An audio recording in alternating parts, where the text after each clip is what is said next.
What is the connection between love and presence? That's an interesting question. Of course, first of all, we need to look at love and what that is. Love is usually interpreted as being an emotion, and love is, in a conventional sense, love is when you feel a strong attachment to a person. For example, another human being that you fall in love with, and that is a very strong emotion, a clinging emotion. There's nothing wrong with it, but when you look at it more closely, you will find that you may already have discovered that in your own life, how quickly that emotion, that love, can actually turn into its opposite and suddenly turn into hate in relationships. How quickly the honeymoon, a year later, 2 years later, 4 years later, there's the most intense hatred between the same human beings who not long before professed eternal love and thought, this person is definitely the person who is going to make me happy. So there's an emotional thing that's called love that usually does not last that long and can easily turn into its opposite. There's also something deeper in human beings. There's something deeper than an emotion, a certain, one could say, a state of being. And that deeper thing, where you recognize something in the other that is not separate from who you are, something that deeply connects you to the other, that is something different. How can you love another human being in a way that is deeper than the transient emotion of love? And the only way that the deeper state of love can arise is by being in that state of consciousness that we call presence. When you're present with another human being, then you're not trapped in the judgments of your mind. You're not imposing labels on that person. You're able to look at a person in that space of clear presence. And when you look at a person and at the same time feel or sense the presence that you are, which ultimately is the presence of consciousness, when you look at a person and you feel your own sense, your own consciousness, and then you look at that person, and at that moment you look deeply into that person and you can sense the same consciousness that gives you life in the other person. Regardless of the personality of that person, which is the conditioning, regardless of the conditioning of their minds, you can sense something in them that is one with who you are.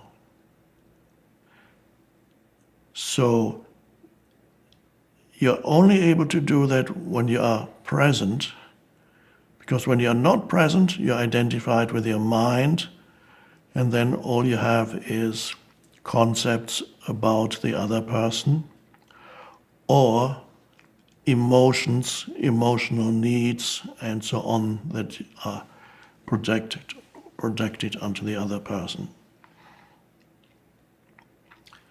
So love ultimately is true love. Beyond emotion is the recognition of yourself in the other. So ultimately, you recognize the other essentially as yourself, not the personality, but the essence of the other as yourself.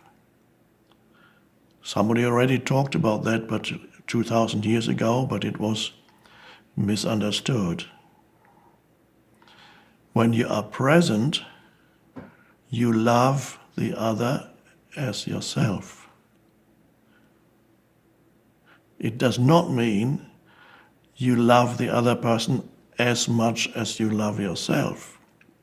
It means you love the other person because you recognize the essence of who you are in the other. Then you love your neighbor as yourself, to quote from what Jesus said.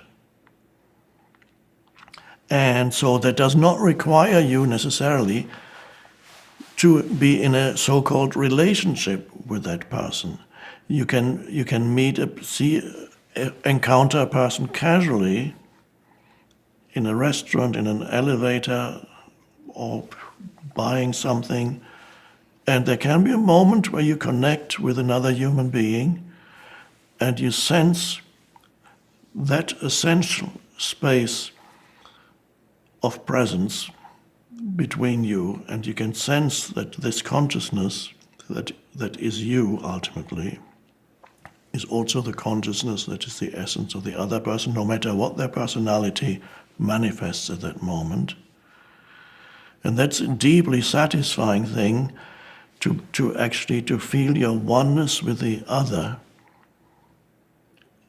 So whether or not you're in a relationship with that person doesn't really matter. So you can actually, it means that you can have that love emanating from you whenever there is an encounter with another human being.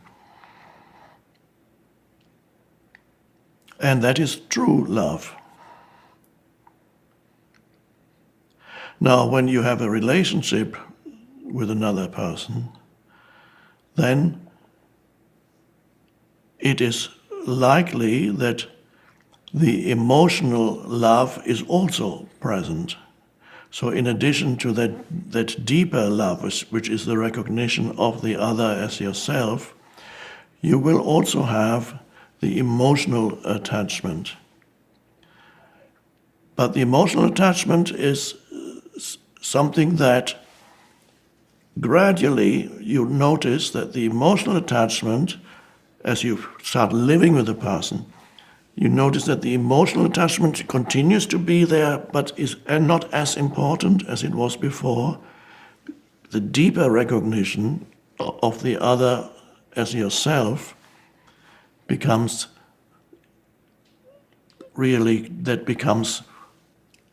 the foundation for your relationship, and that is spiritual. So in any relationship, if the relationship is to last and be satisfying, then you need to actually become present in that relationship, which means get out of the judgments of your mind and the conditioning of your mind, become present in the relationship, and by becoming present with the other person, for example, being able to interact and look at the other human being without any kind of mental labeling, just in that clear space of presence, of awareness, then the true love arises. And that means the spiritual dimension becomes the foundation for that relationship, where you transcend. Something arises that transcends both your personalities. The personalities still operate. There may occasionally still be disagreements and so on the purely human level, but something else is present in the relationship that transcends all that. And that can only arise through being present. So presence is actually a prerequisite for a deep relationship and a deeply satisfying relationship with another human being. And until that happens, relationships are very frustrating. And as you might have noticed, for many people, one of their main sources of suffering are their relationships. The very thing that they look to for fulfillment and happiness so often turns into their main source of suffering. And that is sad. It doesn't have to be like that. But for it not to be like that, you need to learn to be present.